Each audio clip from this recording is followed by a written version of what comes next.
आज हम आपको सुनाने जा रहे हैं एक ऐसी साखी जो आपको हैरान कर देगी। ये साखी है गुरु नानक देव जी की चौथी उदासी यात्रा की।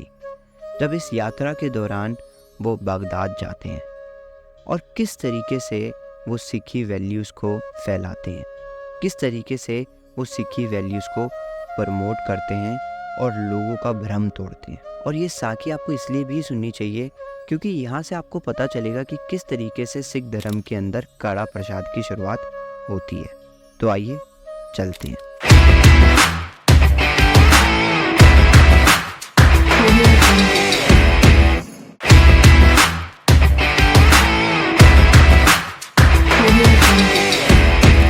1469 के ज़माने में गुरु नानक देव जी ने अपनी उदासियाँ शुरू करी। उनकी चौथी उदासी के दौरान वो अपने साथी भाई मर्दाना जी के साथ बगदाद पहुँचे।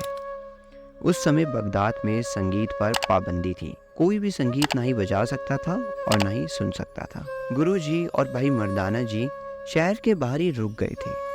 सुबह सवेरे फजर की नमाज से पहले गुरु नानक देव जी ने भाई मर्दाना जी से कहा, रबाब बजाना शुरू करिए। भाई मर्दाना जी नानक जी को ये बताते हैं कि इस शहर के अंदर ना ही हम संगीत सुन सकते हैं और ना ही बजा सकते हैं। गुरु नानक देव जी ने मुस्कुराते हुए मर्दाना जी से कहा कि तुम बस रबाब बजाओ, जब लोग पूछेंगे तब उसका उत्तर हम देंगे। जैसे ही भाई मर्दाना जी ने रबाब बजाना शुरू किया और गुरु जी ने आशा दीवार का शब्द गाना शुरू किया तो एक चमत्कार हुआ। अचानक पूरा शहर में संगीत गूंज गया। हर कोई इससे सुन रहा था, लेकिन किसी को पता नहीं था कि ये आवाज़ कहाँ से आ रही है। तभी बगदाद के मशहूर पीर दस्तगीर को पता चला। वो अंतर ध्यान होकर गुरु जी के पास आया। उन्होंने देखा कि एक अजनबी व्यक्ति संगीत बजा रहा है जो पूरे शहर में सुनाई दे रहा था। पीर दस्तगीर ने गुरु जी से पूछा कि आप कौन हैं और ये क्या है चमत्कार। गुरु नानक देव जी ने जवाब दिया, अव्वल लल्ला नूर उपाया, कुदरत के सब बंदे, एक नूर ते सब जग उपजे, कौन भला कौन मंदे। इसका मतलब है पहले अल्लाह ने अपना प्रकाश बनाया, उसकी कुदरत से ही सब बंदे बने हैं। एक ही नूर से सारा संसार उत्पन्न हुआ है, तो कौन अच्छा कौन बुरा। पीर दस्तगीर गुरु जी के ज्ञान से बहुत प्रभावित हुआ।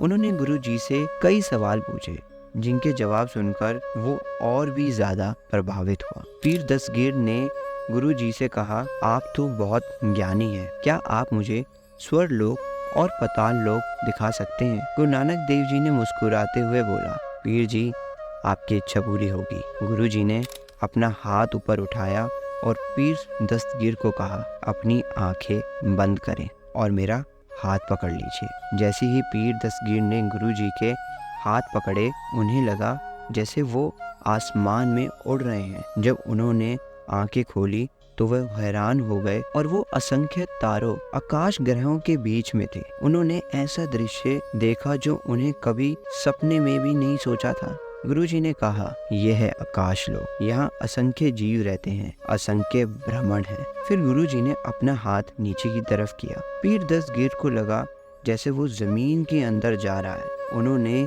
पाताल लोक देखा, अनगिनत प्राणी, अद्भुत रचनाएं और ऐसे जीव जिनको कभी न देखा था और न कभी उनके बारे में सुना था। गुरु जी ने समझाया, यह है पाताल लोक, यहाँ भी असंख्य जीव हैं, असंख्य दुनिया है। जब पीर दस्तगीर वापस आए तो वो स्तंभित थे। उनकी सोचने समझने की शक्ति खत्म हो चुकी थी। उन्होंने पूछा, ये सब कैसे संभव है। गुरु नानक देव जी ने जवाब दिया कि लाखों आकाश हैं और लाखों पाताल। वेद कहते हैं कि ये सब खोज करते करते लोग थक गए, लेकिन अंत नहीं पा सके। इस अनुभव ने पीर दस्तगीर को झंझोड़ दिया। उन्होंने गुरु जी से कुछ मांगने को कहा, कोई तोहफा जो अनुभव की याद दिलाए। गुरु जी ने कहा, हम कुछ नहीं मांगते, बल्कि सबको बराबर बांटने में विश्वास रखते हैं। और यहीं से कहीं न कहीं कड़ा प्रसाद की भी परंपरा शुरू हुई। गुरु जी ने एक सादा सा प्रसाद बनाया, आटा, घी, चीनी और पानी से। यह चार तत्व पृथ्वी, अग्नि, वायु और जल का प्रतीक है, जो हमें याद दिलाती है कि हम सब इस विशाल ब्रह्मांड का हिस्सा है। अब आप समझ गए होंगे कि कड़ा प्रसाद जो हम खाते हैं वो सिर्फ पवित्रता का प्रतीक नहीं है, ये समानता, सेवा और प्रेम का भी संदेश देता है। आइए एक और शब्द सुनते हैं जिससे आपको और आसानी होगी इस बात को समझने में। सद्गुरु की सेवा सफल है जे को करे चित लाए, यानी सद्गुरु की सेवा सफल है अगर कोई उसे पूरे मन से याद करे, और अगर वो ऐसा करता है तो उसकी मन की इच्छा पूरी हो जाती है और अहंकार उसका दूर हो जाता है। तो दोस्तों, ये थी गुरु नानक देव जी की चौथी उदासी की एक अनोखी साखी। अगर आपको ये वीडियो पसंद आई तो लाइक, शेयर एंड सब्सक्राइब जरूर करिएगा, और हमें कमेंट सेक्शन में बताइएगा कि आपको ये साखी कैसी लगी। क्या आपने ये साखी पहले भी सुनी थी कि नहीं? सो फॉर मोर वानी like this, subscribe this channel now.